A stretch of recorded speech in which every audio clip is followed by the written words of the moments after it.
Welcome to my channel পিঙ্কির পাকশালা। চলে এসেছি আবারও একটা নতুন রেসিপির সাথে।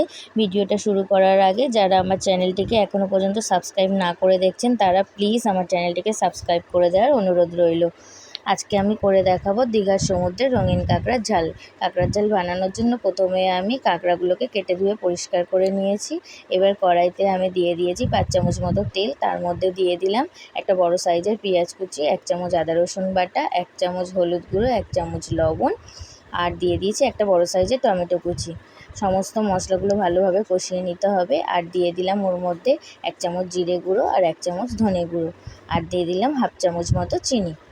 দিয়ে সমস্ত মশলাগুলো একসঙ্গে ভালো করে কষিয়ে নেওয়ার পর যখন তেলটা বেরোবে তখন আমি কাঁকড়াগুলোকে দিয়ে দেবো।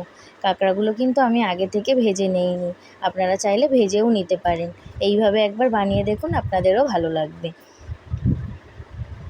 কাঁকড়াগুলো দিয়ে ভালো করে মশলার সাথে কষিয়ে নেব। আর কাঁকড়ার একটা গন্ধ হয়, সেই গন্ধটাকে দূর করার জন্য আমি এখানে দিয়ে দিয়েছি 1 চামচ মতো ভিনিগারটা দিয়ে আমি মশলার সাথে কাঁকড়াগুলো ভালো করে কষিয়ে নেবো। আর যেহেতু কাঁকড়াটার ঝাল বানাবো সেই জন্য আমি দিয়ে দিলাম 1 চামচ ঝাল লঙ্কার গুঁড়ো। দিয়ে ভালো করে কষিয়ে আমি এখানে দিয়ে দেবো হাফ কাপ মতো জল। জলটা দিয়ে একদম গ্যাসটা আস্তে দিয়ে ঢাকা দিয়ে আমি কিছু সময় ধরে ফুটিয়ে নেব। দেখুন জলটা একদম শুকিয়ে গিয়েছে। আর এই সময় আমি দিয়ে দেবো হাফ চামচ মতো গরম মশলা।